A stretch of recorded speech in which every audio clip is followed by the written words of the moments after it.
അസ്സലാമു അലൈക്കും വറഹ്മത്തുള്ളാഹി. വലൈക്കും അസ്സലാം വറഹ്മത്തുള്ളാഹി വബറകാതുഹു. ഉസ്താദ്, വാഹത്തുൽ ഇൽമിൻ്റെ തഫ്സീർ എന്ന സംശയ നിവാരണ പരിപാടിയിലേക്ക് ലഭിച്ച ശ്രദ്ധേയമായ ഒരു ചോദ്യം ഭർത്താവ് മരണപ്പെട്ട സ്ത്രീകളുടെ ഇദ്ദയെ സംബന്ധിച്ചാണ്. അതിൽ അവർ ഒരുപാട് അനാചാരങ്ങൾ നാട്ടിൽ നടപ്പനുസരിച്ച് നടത്തുന്നുണ്ട്.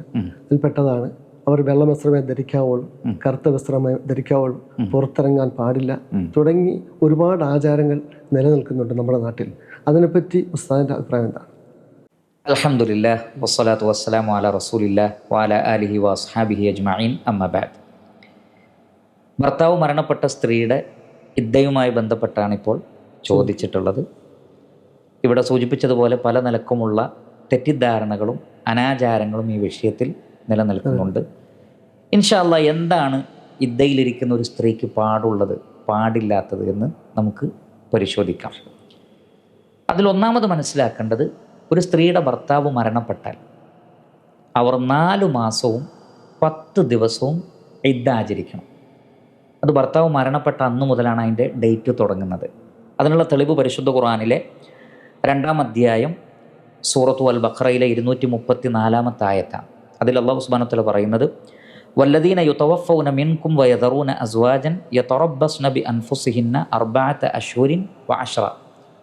നിങ്ങളുടെ ഭർത്താക്കന്മാർ നിങ്ങളിൽ നിന്ന് മരണപ്പെട്ടു പോയാൽ ആ സ്ത്രീകൾ അവരുടെ കാര്യത്തിൽ 4 മാസവും 10 ദിവസവും കാത്തു നിൽക്കട്ടെ. അപ്പോൾ 4 മാസവും 10 ദിവസവുമാണ് ഭർത്താവ് മരണപ്പെട്ട സ്ത്രീയുടെ ഒരു ഇദ്ദ കാലഘട്ടം. അത് ആ സ്ത്രീയുമായി ആ ഭർത്താവ് ശാരീരിക ബന്ധത്തിൽ ഏർപ്പെട്ടിട്ടുണ്ടോ ഇല്ലേ എന്നത് വിഷയമല്ല. അതേപോലെ തന്നെ അവൾ ഹൈളുകാരിയാണോ അല്ലേ എന്നത് വിഷയമല്ല. അതേപോലെ അവൾക്ക് ഹൈള് ഉണ്ടോ, ഹൈളിൻ്റെ കാലഘട്ടം അവസാനിച്ച് പ്രായം ചെന്ന സ്ത്രീയാണോ, ഇതൊന്നും വിഷയമല്ല. ഭർത്താവ് മരണപ്പെട്ടാൽ 4 മാസവും 10 ദിവസവും അവർ ഇദ്ദ ആചരിക്കണം. ഒരു കണ്ടീഷനിൽ ഒഴികെ, അവൾ ഗർഭിണിയാണെങ്കിൽ പ്രസവിക്കുന്നതോടുകൂടി ആ ഇദ്ദ കാലഘട്ടം അവസാനിച്ചു. ഉദാഹരണത്തിന് ഭർത്താവ് മരണപ്പെട്ട് 5 ദിവസം കൊണ്ട് അവൾ പ്രസവിച്ചു എന്ന് വിചാരിക്കുക, എങ്കിൽ 5 ദിവസമേ അവളുടെ ഇദ്ദ കാലഘട്ടമുള്ളൂ. ഇത് ഗർഭിണികളുടെ വിഷയത്തിൽ മാത്രമുള്ളതാണ്. അത് സൂറത്തു ത്വലാഖിലെ 4-ാമത്തെ ആയത്തിൽ കാണാം, വ ഉലാത്തുൽ അഹ്മാലി അജലുഹുന്ന അൻ യദഅന ഹംലഹുൻ. ഗർഭിണികളായ സ്ത്രീകളുടെ അവധി അവൾ പ്രസവിക്കുന്നത് വരെയാണ്. സ്വഹീഹായ ഹദീസിൽ കാണാൻ സാധിക്കും, നബി സല്ലല്ലാഹു അലൈഹി വസല്ലമയുടെ കാലഘട്ടത്തിൽ ഇതേപോലൊരവസ്ഥ ഉണ്ടാവുകയും ഭർത്താവ് മരണപ്പെട്ട സ്ത്രീ അവൾ പ്രസവിച്ചപ്പോൾ നബി സല്ലല്ലാഹു അലൈഹി വസല്ലമ അവളെ വിവാഹം ആലോചിക്കാൻ മറ്റുള്ളവർക്ക് അനുവാദം കൊടുക്കുകയുണ്ടായി. എന്ന് പറഞ്ഞാൽ അവളുടെ ഇദ്ദ കാലഘട്ടം കഴിഞ്ഞു. അപ്പോൾ യഥാർത്ഥത്തിൽ ഈ ഒരു ഇദ്ദ കാലഘട്ടം 4 മാസവും 10 ദിവസവും എന്നുള്ളത് അവിടെ പ്രധാനമായും സംഭവിക്കേണ്ട കാര്യമെന്ന് പറയുന്നത്, അവളെ മറ്റൊരാൾ വിവാഹം ആലോചിക്കാൻ പാടില്ല. ഇതാണ് പ്രധാനപ്പെട്ട എന്ന് പറഞ്ഞാൽ ഈ ഒരു കാലത്തിൻ്റെ ഉള്ളിൽ അവൾ വേറെ വിവാഹം കഴിക്കാൻ പാടില്ല. ഇത് ഭർത്താവ് മരിച്ച അന്നാണ് അതിൻ്റെ ഡേറ്റ് തുടങ്ങുന്നത്. ഇപ്പോൾ ഒരു സ്ത്രീ പറയാണ്, എൻ്റെ ഭർത്താവ് മരിച്ചിട്ട് 5 മാസമായി, ഞാൻ ഇപ്പോഴാണ് അറിയുന്നത്, അദ്ദേഹം വിദേശത്തായിരുന്നു, ഞാൻ ഇപ്പോഴാണ് അറിയുന്നത് എൻ്റെ ഭർത്താവ് മരിച്ചു, പക്ഷേ 5 മാസം മുമ്പ് മരിച്ചിട്ടുണ്ട്. ഇനി അവൾ ഇദ്ദരിക്കണോ? വേണ്ട. കാരണം അവളുടെ ആ സമയം കഴിഞ്ഞു പോയി. അവൾ ഖളാ വീട്ടുകയും വേണ്ട, കാരണം അവൾ അറിഞ്ഞിട്ടില്ല. ഇനി അറിഞ്ഞ ഒരു സ്ത്രീ തന്നെ പറയുകയാണ്, ഞാൻ ഇദ്ദ ഇരിക്കുന്നില്ല, അത് ഭയങ്കരമായ കുറ്റമാണ്, വലിയ തെറ്റാണ്, അവൾ തൗബ ചെയ്യണം. പക്ഷേ ഈ സമയം കഴിഞ്ഞാൽ പിന്നെ ഖളാ വീട്ടുന്ന പ്രശ്നം ഇതിലില്ല. അവൾക്ക് വേറെ വിവാഹം ആലോചിക്കാം. അപ്പോൾ ഇദ്ദ കാലഘട്ടത്തിൽ പാടില്ലാത്ത പ്രധാനപ്പെട്ട വിഷയം എന്ന് പറയുന്നത് എന്തേ ഉള്ളൂ? വിവാഹാലോചന. വേറെ വിവാഹാലോചനകൾ നടത്തുകയോ വിവാഹം ചെയ്ത് പോകുന്നൊരവസ്ഥ ഉണ്ടാവാൻ പാടില്ല. അപ്പോൾ പിന്നെ അതിനോട് ഉപോത്ബലകമായി അവൾ ശ്രദ്ധിക്കേണ്ട ചില കാര്യങ്ങളും ഇസ്ലാം അവൾക്ക് എന്ത് ചെയ്തു? നിഷിദ്ധമാക്കിയിട്ടുണ്ട്. അത്രേ ഇദ്ദയുടെ സന്ദർഭത്തിൽ അവൾ ശ്രദ്ധിക്കേണ്ടതുള്ളൂ. അതിൽ പ്രധാനപ്പെട്ടതാണ്, അവൾ ഭർത്താവിൻ്റെ വീട്ടിൽ നിന്ന് ആവശ്യത്തിനല്ലാതെ പുറത്തു പോകാൻ പാടില്ല. ഒന്നാമത്തെ കാര്യം, ആവശ്യത്തിനല്ലാതെ അഥവാ അത്യാവശ്യമുള്ള കാര്യത്തിന് വേണ്ടിയല്ലാതെ ഭർത്താവിൻ്റെ വീട്ടിൽ നിന്ന്. അപ്പോൾ അവൾ നിൽക്കേണ്ടത് ഭർത്താവിൻ്റെ വീട്ടിലാണ്. ഭർത്താവ് മരിക്കുമ്പോൾ അവൾ എവിടെയാണോ താമസിക്കുന്നത് അവിടെയാണ് അവൾ ഇദ്ദ ആചരിക്കേണ്ടത്. മറ്റു വീടുകളിലേക്ക് പോകാൻ പാടില്ല. എന്നാൽ നിർബന്ധിത സാഹചര്യങ്ങളിലൊഴികെ, ഉദാഹരണത്തിന് വാടക വീട്ടിലാണ് താമസിക്കുന്നത്, അടുത്ത മാസം വീട് ഒഴിഞ്ഞു കൊടുക്കണം, എങ്കിൽ അവൾ വേറെ പുതുക്കണമെന്ന് നിർബന്ധമൊന്നുമില്ല, മറ്റൊരു വീട്ടിലേക്ക് മാറാം, കുഴപ്പമില്ല. അതേപോലെ തന്നെ ഒരു സ്ത്രീ, അവളെ നോക്കാൻ ആരുമില്ല, അവൾക്ക് മറ്റൊരു വീട്ടിലേക്ക് മാറേണ്ടതുണ്ട്, ഈ വീട്ടിൽ നിന്നാൽ അവൾക്ക് സേഫ്റ്റിക്ക് പ്രശ്നമുണ്ട്, ഭക്ഷണമൊന്നും കൊണ്ടു കൊടുക്കാനോ മറ്റു കാര്യങ്ങൾക്കോ ആരും ഉണ്ടാവുകയില്ല എന്ന് തോന്നുമ്പോഴും അവൾക്ക് അതിന് സൗകര്യമുള്ള മറ്റൊരു വീട്ടിലേക്ക് മാറാം. എന്നാൽ അങ്ങനെയുള്ള സാഹചര്യമൊന്നുമില്ലെങ്കിൽ ഭർത്താവിൻ്റെ വീട്ടിലാണ് അവൾ 4 മാസവും 10 ദിവസവും ഇദ്ദ ആചരിക്കേണ്ടത്. അതേപോലെ തന്നെ അത്യാവശ്യത്തിനല്ലാതെ പുറത്തു പോകാൻ പാടില്ല. എന്നാൽ അത്യാവശ്യത്തിൽപ്പെട്ടതാണ്, ചികിത്സിക്കേണ്ടി വന്നാൽ ഹോസ്പിറ്റലിൽ പോവാം. പല ആളുകളും അതുപോലും പാടില്ല എന്ന് പറഞ്ഞുകൊണ്ട് സ്ത്രീകളെ പിടിച്ചു നിർത്തുകയാണ്. അവൾക്ക് ഹോസ്പിറ്റലിൽ പോകാം. അതേപോലെ തന്നെ അവൾ ജോലി എടുക്കുന്ന ഒരു സ്ത്രീയാണ്, ഈ ജോലിക്ക് അവൾക്ക് അവധിയില്ല, ജോലിക്ക് പോയിട്ടില്ലെങ്കിൽ അവൾക്ക് സാമ്പത്തികമായ പ്രയാസങ്ങളുണ്ടാകും, എങ്കിൽ അവൾക്ക് ജോലിക്ക് പോകാം. പഠിക്കുന്ന വിദ്യാർത്ഥിനിയാണെങ്കിൽ, പഠിക്കുന്ന സ്ത്രീയാണ്, അവൾക്ക് ക്ലാസ് അറ്റൻഡ് ചെയ്തിട്ടില്ലെങ്കിൽ പരീക്ഷയിൽ തോൽക്കാൻ സാധ്യതയുണ്ട്, മാർക്ക് കുറയാൻ സാധ്യതയുണ്ട്, എങ്കിൽ അവൾക്ക് പഠിക്കാൻ പോകാം. ഇങ്ങനെ അത്യാവശ്യമായ കാര്യങ്ങൾക്ക്, അതേപോലെ അങ്ങാടിയിൽ സാധനം വാങ്ങാൻ വീട്ടിൽ വേറെ ആരുമില്ല, അവൾ തന്നെ പോയാലേ സാധനങ്ങളൊക്കെ വാങ്ങാൻ പറ്റൂ, എങ്കിൽ അവൾക്ക് അങ്ങാടിയിൽ പോയി സാധനങ്ങൾ വാങ്ങിക്കൊണ്ടുവരാം. ഇതൊക്കെ അവൾക്ക് ചെയ്യാം. അതല്ലാത്ത നിലക്ക് അയൽവക്കത്തെ സന്ദർശിക്കുക, കുടുംബ സന്ദർശനം, മരിച്ച വീട്ടിൽ പോവുക, അതേപോലെ നമസ്കരിക്കാൻ വേണ്ടി പള്ളിയിലേക്ക് പോവുക, കല്യാണത്തിന് പോവുക, ഇതിനൊന്നും പോകാൻ പാടില്ല. കാരണം അതൊന്നും എന്തല്ല, അത്യാവശ്യങ്ങളല്ല. ഇവളുടേതായ അത്യാവശ്യങ്ങൾക്ക് വേണ്ടി അവൾക്ക് പുറത്തു പോകാം. അവിടെ തന്നെ നമുക്ക് വലിയൊരു തെറ്റിദ്ധാരണ മാറിക്കിട്ടി. റൂമിൽ നിന്ന് തന്നെ പുറത്തു പോകാൻ പാടില്ല, വീട്ടിൽ നിന്ന് പുറത്തു പോകാൻ പാടില്ല, അതൊക്കെ തെറ്റിദ്ധാരണയാണ്. അവൾക്ക് അവളുടെ വീട് യഥേഷ്ടം ഉപയോഗപ്പെടുത്താം.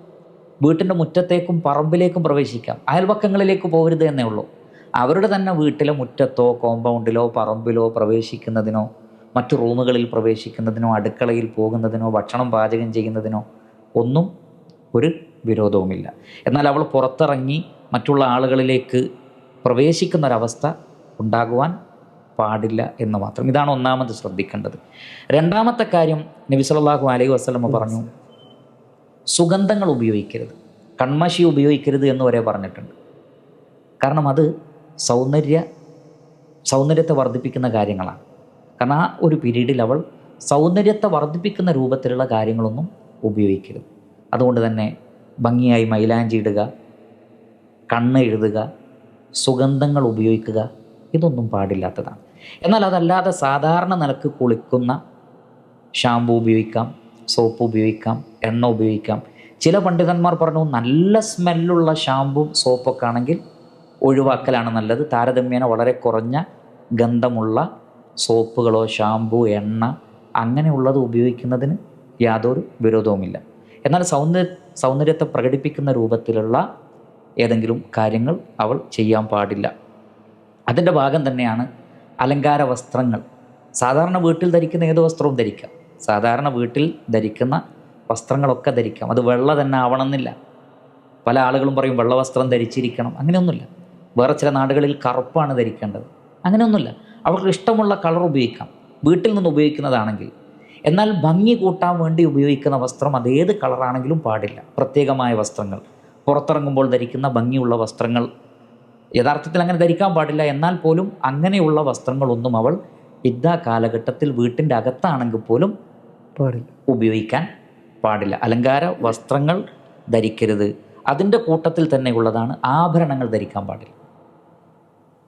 സ്വർണം, അതേപോലുള്ള വെള്ളി തുടങ്ങിയ ആഭരണങ്ങളൊക്കെ അവൾ അഴിച്ചു വെക്കണം. പിന്നെ വിവാഹാലോചന പാടില്ല എന്ന് ഞാൻ പറഞ്ഞു. ഇത്രയും കാര്യങ്ങളെ അവർ ചെയ്യേണ്ടതുള്ളൂ. അതല്ലാത്ത നിലക്കുള്ള കാര്യങ്ങളൊക്കെ അവർക്ക് അനുവദിക്കപ്പെട്ടതാണ്. ഭർത്താവ് ജീവിച്ചിരിക്കുമ്പോൾ ആരെയൊക്കെ കാണാനും സംസാരിക്കാനും അനുവാദമുണ്ടോ അവരോടൊക്കെ സംസാരിക്കുവാനും അവരെയൊക്കെ കാണാനും ഭർത്താവിൻ്റെ മരണശേഷവും ഇദ്ദയിലിരിക്കുന്ന ഒരു സ്ത്രീക്ക് അനുവാദമുണ്ട്. അതല്ലാതെ ഇദ്ദയിലിരിക്കുമ്പോൾ മാത്രം ചിലരോട് സംസാരിക്കാൻ പാടില്ല, ഇദ്ദ കഴിഞ്ഞാൽ സംസാരിക്കാമെന്നില്ല.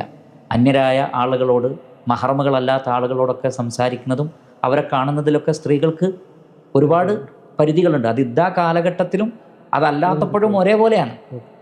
അതേപോലെ തന്നെ ഫോണിലൂടെ സംസാരിക്കുന്നതും അങ്ങനെ തന്നെ. അവർക്ക് സംസാരിക്കാൻ അനുവാദമുള്ളവരോട് അത്യാവശ്യ കാര്യങ്ങൾ സംസാരിക്കാം. കുടുംബക്കാരെ കാണാം, കുടുംബത്തോട് സംസാരിക്കാം, അന്യമതസ്ഥരോട് സംസാരിക്കാം. പല ആളുകളും ചോദിക്കാറുണ്ട്, അന്യമതത്തിൽപ്പെട്ട സ്ത്രീകളോട് സംസാരിക്കാമോ, അവർക്ക് വീട്ടിലേക്ക് വരാമോ, അവർക്ക് നമ്മെ കാണാമോ? ഇതിനൊന്നും യാതൊരു വിരോധവുമില്ല എന്നാണ് നമുക്ക് മനസ്സിലാക്കാൻ സാധിക്കുന്നത്.